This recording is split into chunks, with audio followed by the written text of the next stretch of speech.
The Senate is now working on a bill to end the government shutdown. Joining me now to discuss the latest developments is our panel, former Obama White House official Ashwani Jain and former Congresswoman Nan Hayworth. Thank you both very much for coming back on. Now, the government shutdown appears to be finally ending soon, and 8 moderate Democrats joined Republicans to advance the continuing resolution in the Senate. Congresswoman, why are we seeing progress on this now, and why did it take this long? Well, having been in Congress, having served during a shutdown quite a number of years ago, these things always depend, the timing always depends on the pressure from constituents, the pressure that members of the House or senators, in this case it's the Senate, because they need 60 votes. And that's why even though the Republicans have the majority in the Senate, they don't have a 60-vote majority. And so that's the issue.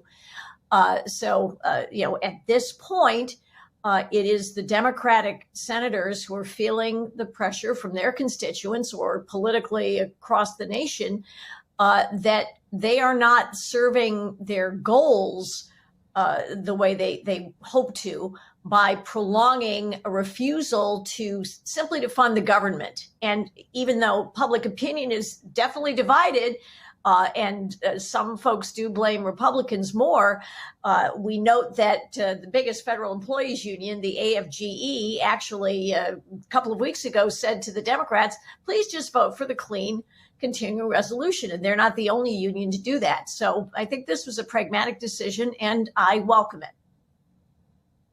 Ashwani, what ultimately brought some of the Democrats to the table? Was it the FAA warnings and the flight disruptions, you think? Well, I think it was a mistake. Look, while working families are still struggling to afford groceries, healthcare, take flights, President Trump and the Republicans shut down the government, and Trump is still fighting in court to block people from getting SNAP. That's a fact. And according to his own Department of Labor, prices are skyrocketing even as he tells Americans to stop complaining about affordability. But instead of standing firm, some Senate Democrats caved without securing healthcare protections past December. That was the entire point, was to protect healthcare for millions of residents, most of whom actually live in red states. I don't think that's leadership. That is short-term politics. We do not need a temporary deal. We need permanent protection, and we did not get that right now, at least in the Senate.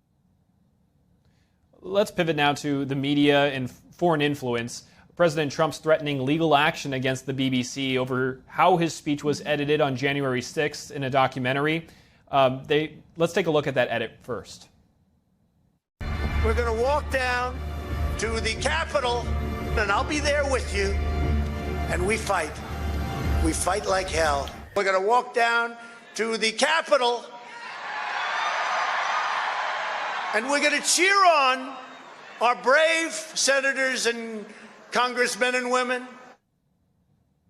This documentary that featured that clip was released before the 2024 election. Ashwani, the BBC chairman, apologized in a letter to Parliament, calling the edit an error of judgment and acknowledging it created an impression of a direct call for violence. What do you make of the resignations of the BBC executives, and could this have influenced the election? Well, the BBC chair also said that there was no bias, and we've also indicted President Trump, and records have shown that he did incite an insurrection.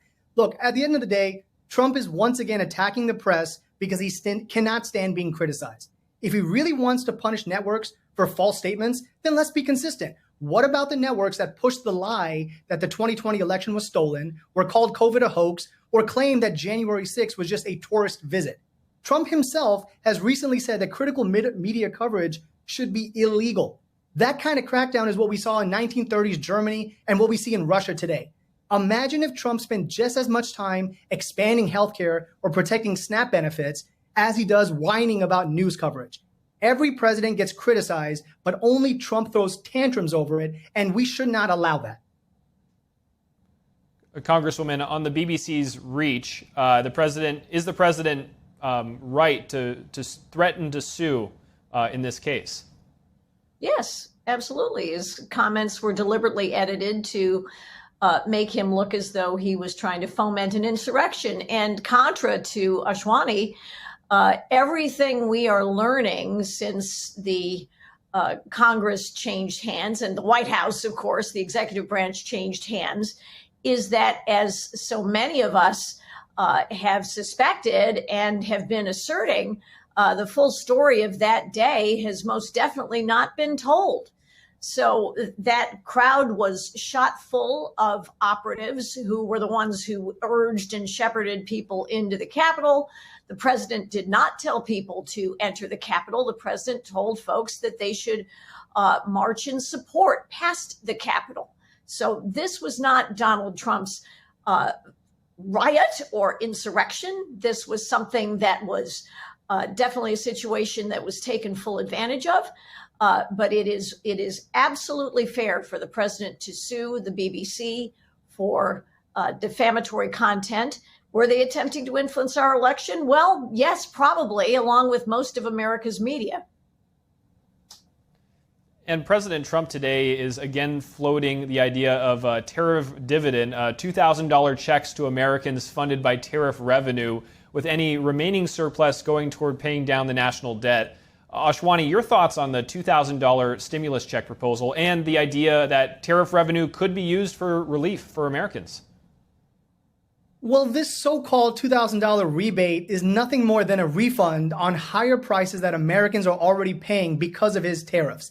It's a political spin. That's all it is. It gives you back a fraction of what he took from your wallet in the first place. If President Trump really cared about working families, he would not have shut down the government. He would not be in court right now trying to block food assistance for low-income Americans, and he would be fighting for Medicare for all, not protecting insurance companies that profit off our sickness. We do not need refunds. We need real relief, and he refuses to actually act on that. Congresswoman, do you see Congress approving a tariff dividend, or is this more of a political talking point? Not sure they'll approve a tariff dividend. It would certainly be a popular thing to do. I can understand why. Look, I would rather see it go toward the national debt, but I understand why there's a strong impulse to share that with Americans who are experiencing some difficult times, thanks in largest measure to the utter mismanagement of the economy in the Obama administration years, especially the depredation that is the so-called Patient Protection and Affordable Care Act, which has only caused health insurance costs to skyrocket. And that is why people cannot afford their health care, because Democrats have deliberately enriched the insurance industry and big health care. So is there some valid impulse to try to make life easier for Americans when, yes, tariff revenues are coming in and tariffs are being used as a tool of statecraft and of reindustrialization and of national defense? Sure. So I don't object to it, but I'm not entirely certain that Congress will entirely agree. Congresswoman Hayworth, Ashwani Jain, thank you very much for your insights. Always appreciate it. Thank you.